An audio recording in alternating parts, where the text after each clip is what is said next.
এটা শিমুল বাগানের একেবারে এই পাশটা দিয়ে একেবারে লাস্টের সাইড।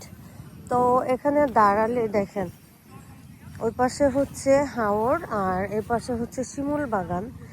তো হাওর থেকে বাতাস এসে শিমুল বাগানের গাছগুলো এত সুন্দর নড়াচড়া করছে, এত সুন্দরভাবে দুলছে।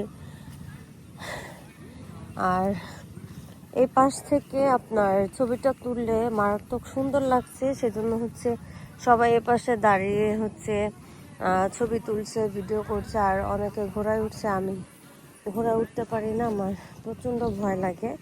তো আমার ছেলে ঘোড়াতে উঠেছে আর ওর বাবা আমাকে অনেকবার বলেছে ঘোড়া উঠতে, কিন্তু আমি ওটা ভাবতেই পারি না আমি উঠবো কীভাবে। তো আমরা এখানে ঘোরাঘুরির পরে ওই পাশে হচ্ছে কি যেন ওটার নাম, বারেকটিলা। হ্যাঁ, জাদুকাটা নদী আর বারেকটিলা। তো আমরা আমাদেরকে এখানে আধা ঘন্টা সময় দিয়েছে। আমরা আরও আগে রেডি হয়ে বের হয়েছিলাম, কিন্তু বৃষ্টির কারণে হচ্ছে একটু বসে থাকতে হয়েছে। তো এখানে যেহেতু টাইম শর্ট, তাই আমাদেরকে 9:30 পর্যন্ত টাইম দিয়েছে, যেন 9:30টার মধ্যে আমরা বোটে গিয়ে পৌঁছাই।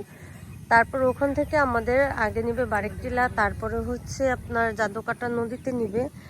জাদুকাটা নদীতে হয়তোবা সবাই গোসল করবে, আর ওখানকার পানিটা খুবই সুন্দর। তো এখন শিমুল বাগানে আছি, তো এখানে এনজয়টা করি।